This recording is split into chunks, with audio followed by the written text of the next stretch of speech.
Hello Team FD and welcome back to Winners and Losers, where we break down the latest and greatest Premier League action. Joining me today in the studio is Zac Jalab, it's Dougie Critchley. We've moved on from Chelsea versus Arsenal. We're now getting into the nitty-gritty of Tottenham versus Liverpool. Now coming into this game, gentlemen, Liverpool had only lost to Tottenham once in their last 19 games. However, Tottenham had made, prior to kick-off, their third best start to a Premier League campaign. Something had to give. We got a good game eventually in the second half. And I want to jump right in and ask you both for your winners and losers from the 90 you've just seen unfurl. Starting with you, Mr. Critchley. I don't think in this game there were actually too many shockers. Actually, I thought everyone played reasonably well. There weren't too many outstanding performances either. I'd say that Dejan Kulusevski made a great impact off the bench. He nearly created a goal in his first movement. He then did in his second movement for that Kane chance. But I'm actually going to say that even Perisic, playing in an unfamiliar role alongside Kane for the first 60-odd minutes and then moving to left wing, replacing Sessegnon, was one of the game's better players. I think he really impressed me. His delivery into the box as well, nearly scored with a header, created that great chance where Kane then flicked it on.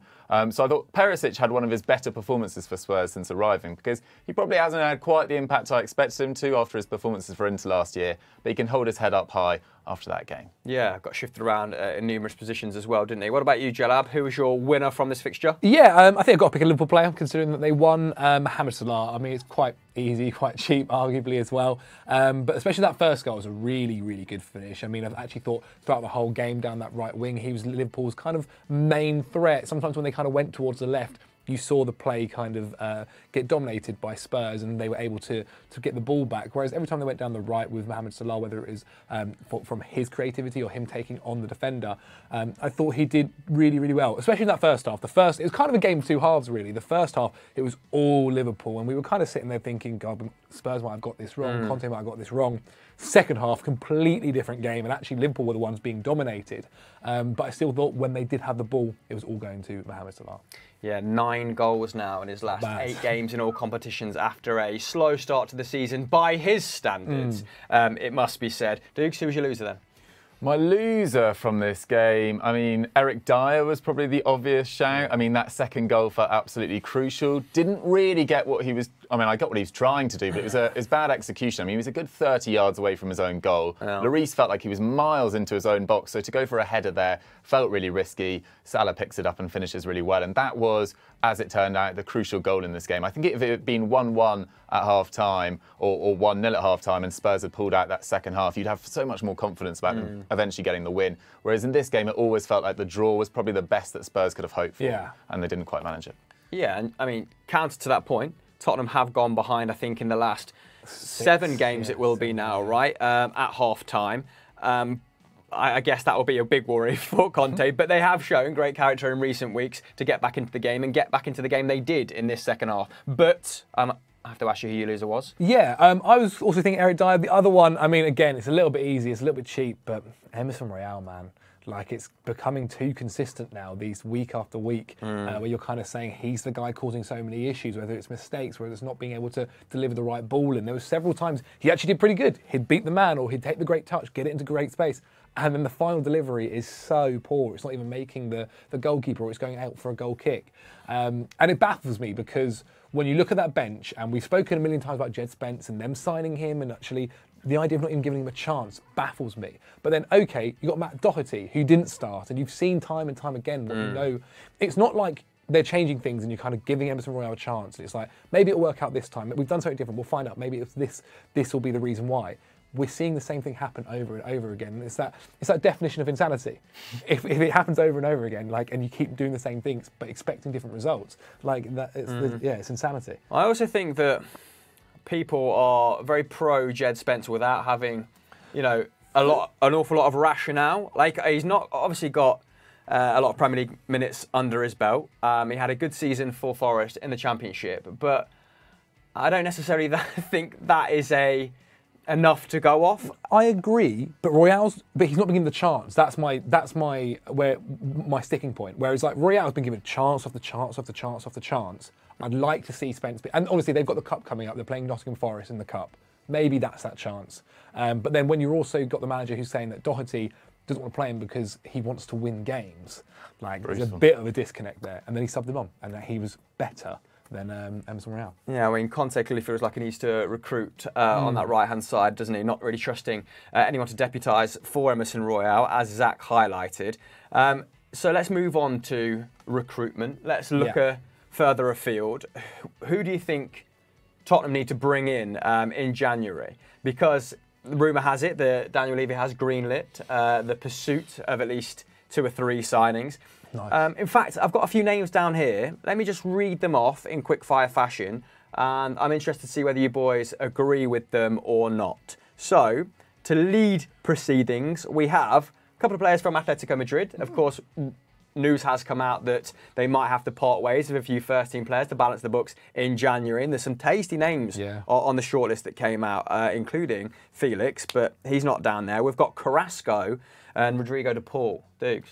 I mean, Carrasco's a useful player for any squad to have because he can play in a number of different roles. He's been great as left wing-back. He's been great on the left. He's played on the right in the past as well. It's a shame he had that stint in China before going to Atletico Madrid because actually I think he'd be far better respected around Europe if he hadn't done that. But he's been good for Atletico Madrid, particularly the year they won the title in 2021 alongside Suarez. He was one of their better players, and Marcus Llorente too. Carrasco would be a useful pickup, but he's not the age profile where I think, you know, this is a game-changing signing that puts them in contention for titles in the next couple of years. So I think they can maybe I think there's greater need in, you know, right wing back, and I think for some creativity in midfield, but we'll get onto that maybe in a bit.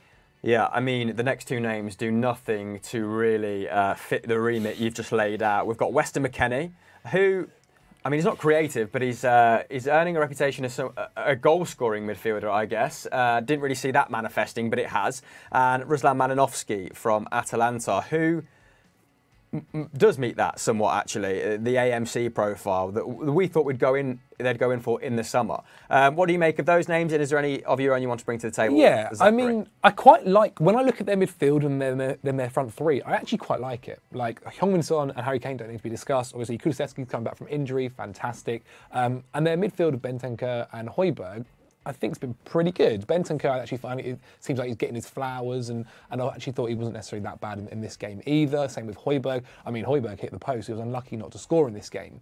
I just think it's the right wing back. I think it's right wing back, and I think left wing back is another one that they can maybe look towards. I know you mentioned Perisic was further forward, then eventually went onto the left, and that's fine, but I don't think that's where he wants to play him as a left wing back. We saw that's why he started with Ryan Sessegnon.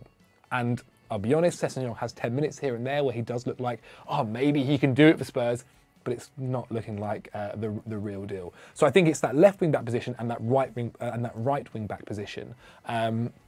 If they can get a creative kind of guy in the middle for the midfield, I think that is a plus. Again, it depends on how much money Levy has given them. I don't think that is the number 1 priority personally. I think it's those fullback positions, and more so the right fullback position, and also a centre-back. We saw in the summer they were linked with Bastoni for a long, long time. I don't think they'll be getting Bastoni in January. That doesn't feel like a January transfer. Maybe in the summer, if they were to look to him. They could also possibly go looking for a loan for another centre-back.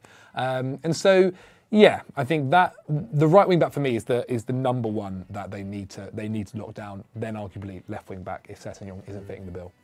I still quite like Adama Traore. I don't know what Julian Lopetegui will make of him when he takes over come January, but obviously has got back into the side in recent weeks under the interim leadership team. But it made an awful lot of sense for Spurs when they went in for him to the tune of 15 mil, right? That felt like a deal that was good for all parties. I'm not sure if that can be resurrected, but definitely something worth pursuing. I wanted to ask you then about the other 2, because you keep obviously a keen eye on Europe. Weston McKennie and Ruslan Malinovsky. More excited by the latter, who has put up, I think, 0.7 goals and assists per 90 in his 4 seasons in Bergamo, which deserves an awful lot of praise. Obviously, quite a free scoring side, but he's been very consistent with his numbers, hasn't he? Both goal scoring and creatively speaking. Either of them make sense to you? Yeah, I'm probably with you on more Malinovsky. I think Weston McKennie is a reasonably hard worker, and as you say, has chipped in with a number of goals, particularly in the air. He picks up, great positions, late running onto crosses, etc. He's made a difference for Juve in a very poor side over the last couple of years. Malinovskyi has an absolute pile driver of a shot. He would light up the Premier League with some of his efforts on goal. Again, is approaching 30, not a long-term option. And he's probably not been Atalanta's star this year as well. They've had quite a weird year in that they've been doing very well in the league, but the usual people that you think of, Duvan Zapata, Luis Muriel have been a bit quiet. It's really been Ademola Lookman who's gone there and absolutely shone, and I still think a lot of Premier League clubs missed out on him. In terms of the right wing-back area, I'm not so keen on Adama Traore. I think he's, a fun player to watch, etc., but I just don't see the end product to really push on, and especially in that position, I kind of want a specialist. So 2 players from the Bundesliga I think they could look at. One is Jeremy Frimpong at Bayer Leverkusen, who was at Celtic before that, who you obviously saw firsthand. I think he's really adapted really strongly to Bayer Leverkusen, actually, for a comparatively small fee in terms of European standards. And then Ridley Baku, who plays for Wolfsburg. He can play as a right winger or as a right wing back. Absolutely rapid. Has broken into Hansi Flick's Germany squad in the last 12 months or so. Looks like he might just miss out in the World Cup. I think he was not included in the latest September squad, but is a really exciting player to watch and is a right wing back by trade as well. I've seen Jeremy Frimpong linked with Manchester United a few times. I don't know if they're having second thoughts about that now. Diego Dalot is playing so well, but I think that would be a real coup if Spurs got Jeremy Frimpong, although they would have to pay out of their ear, I would assume. And I'm not sure, I think Conte has a net spend since arriving at Spurs of 162 mil. I'm not sure, even if Levy is amenable to a few signings, if he's going to be up for paying 40 to 50 mil to get Frimpong out of Leverkusen. And that's where I feel like maybe Adama Traore is a good compromise. But you are, I agree, relying on Conte to do something with those raw materials. But, could be Victor Moses 2.0. Yeah, he's got good history with it. What did you want to chip in with before we wrap up? Well, I was just going to quickly say, obviously, I think these January signings are basically what convinces Conte to sign a new contract. If you spend in January and you convince him and show that, look, we're willing to commit to you, because obviously his deal ends at the end of the season. There is supposedly a year extension option to extend, as well. Yeah. But this, if you can prove to him, look, we're willing to commit to you, because that's the other thing. I know you mentioned the age, but Conte has never been known. For long term. Yeah, he's not for long term. He's never been known to be building teams for years to come. It is about now. So if you're signing someone that's 29, 30 years old, I don't think that is actually too much of a problem, because you're trying to win now. Whether that is winning an FA Cup or going far in Europe remains to be seen. But I mean, his European record isn't the best anyway. But yeah, I think their January signings are key to keeping Conte. Okay. But that is it for this week's winners and losers. Thank you very much for tuning in. Keep your eyes peeled for a bonus clip on James Maddison and his England credentials tomorrow morning. That's going to be uploaded bright and early at 9 a.m. for those who, don't have a job. So enjoy that. Please like this video, subscribe to the channel with notifications on, and we'll catch you next week on Winners and Losers. Goodbye.